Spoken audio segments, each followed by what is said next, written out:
तो आज हम लोग देख रहे हैं नाइन्थ क्लास में इम्पोर्टेंस ऑफ फर्मेंटेशन।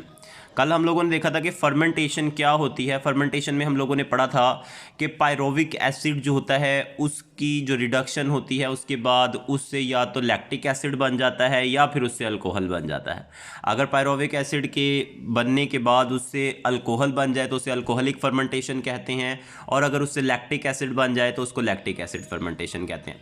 आज हम लोग ये देख रहे हैं कि फर्मेंटेशन इंपॉर्टेंट क्यों है, उसकी इंपॉर्टेंस क्या है, वो अहम क्यों है। तो यहाँ पर हमें बताया जा रहा है when life evolved on earth the early land और water habitats did not have any supply of free oxygen. जब ये ज़मीन पैदा हुई बनी तो यहाँ पर इस दुनिया पर आज़ादाना ऑक्सीजन मौजूद नहीं थी, ना पानी में और ना ही फ़िज़ा में किसी तरह भी ऑक्सीजन मौजूद नहीं थी। In these anaerobic conditions, early organisms respired anaerobically and got energy for their life activities।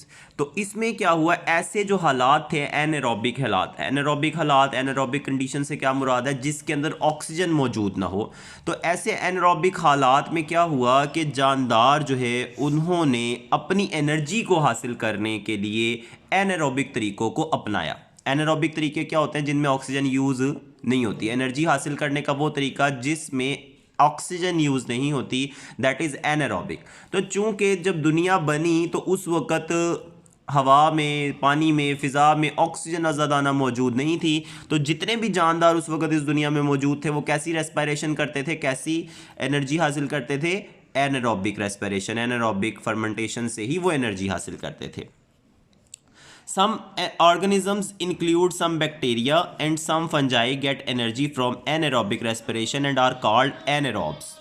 कुछ जानदार जैसा कि बैक्टीरिया और कुछ फंजाई वो अपनी एनर्जी को जो है वो एनारोबिक रेस्पिरेशन से हासिल करते हैं।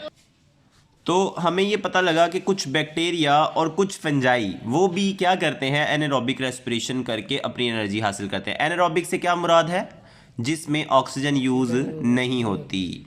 एनर्जी हासिल करने का वो तरीका जिसमें ऑक्सीजन का इस्तेमाल ना हो उसे हम एनएरोबिक रेस्पिरेशन कहते हैं। और कुछ फंजाई और कुछ बैक्टीरिया अब भी एनारोबिक रेस्पिरेशन से ही अपनी एनर्जी को हासिल करते हैं और उन्हें हम एनएरोब्स कहते हैं। अब आपसे बोर्ड में एक क्वेश्चन पूछा जा सकता है, व्हाट इज़ एनएरोब। एनारोब्स क्या होते हैं। एनारोब्स वो जानदार हैं, वो ऑर्गेनिजम्स हैं जो कि अपनी एनर्जी एनारोबिक रेस्पिरेशन से हासिल करते हैं। यानी हम ये कह सकते हैं all the organisms which obtain their energy from anaerobic respiration is called anaerobes, like some fungi and bacterias. Okay, humans can provide energy to their skeletal muscles cells through anaerobic respirations। जो इंसान है वो भी अपने skeletal muscles को इस ही तरीके पर एनर्जी फ्राहम करता है। हमारे अंदर जो हड्डियां हैं, क्योंकि वो बहुत अंदर हैं और उनके अंदर ब्लड वेसल्स भी नहीं होती, खून की नालियां भी नहीं होती, तो हमारी जो हड्डियों को एनर्जी है वो भी इसी तरीके से फ्राहम की जाती है। किस तरीके से, एनारोबिक रेस्पिरेशन के ज़रिए। It happens when skeletal muscles have to work hard during exercise. जब हमारे हड्डियों को, हमारे स्केलेटन को बहुत ही ज़्यादा मेहनत करनी पड़ती है हार्ड वर्क के दौरान, एक्सरसाइज के दौरान, वर्जिश के दौरान, तो ऐसा तब होता है कि हमारी हड्डियाँ एनारोबिक रेस्पिरेशन करके एनर्जी हासिल करती हैं। But oxygen supply can not be increase to fulfil the demand.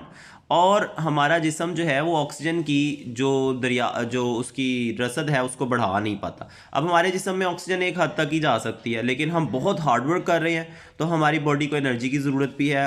Oxygen नहीं है तो भी हमारी बॉडी को एनर्जी की ज़रूरत है। तो हमारी हड्डियाँ क्या करेंगी, वो एनर्जी बनाएंगी किस सूरत में, एनारोबिक रेस्पिरेशन की सूरत में, यानी ऑक्सीजन के बगैर ही एनर्जी बनाना शुरू कर देंगी। Scientists have used the fermentating abilities of fungi and bacteria for the benefits of mankind। साइंसदानों ने बैक्टीरियाज और फंजाई की फर्मेंटेशन का इस्तेमाल इंसानों की भलाई के लिए किया है।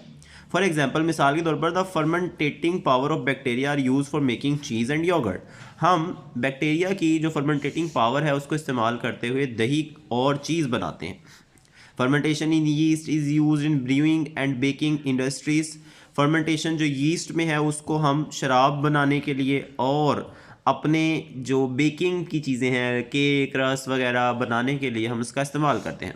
Similarly the soya sauce is made through the fermentation by a fungus Aspergillus. तो जो हमारी सोया सॉस है वो भी एक फंगस की फर्मेंटेशन करके बनाई जाती है जिसका नाम है एस्परगिलस। ओके, यहाँ तक आप लोगों का काम है, इसका आप लोगों ने होमवर्क करके लाना है, इसी को आप लोगों ने याद करना है। मिलते हैं नेक्स्ट लेक्चर में, तब तक के लिए अल्लाह हाफिज़। चैनल को सब्सक्राइब करना बिल्कुल मत भूलें, वीडियो को एंड तक देखें। अस्सलाम वालेकुम।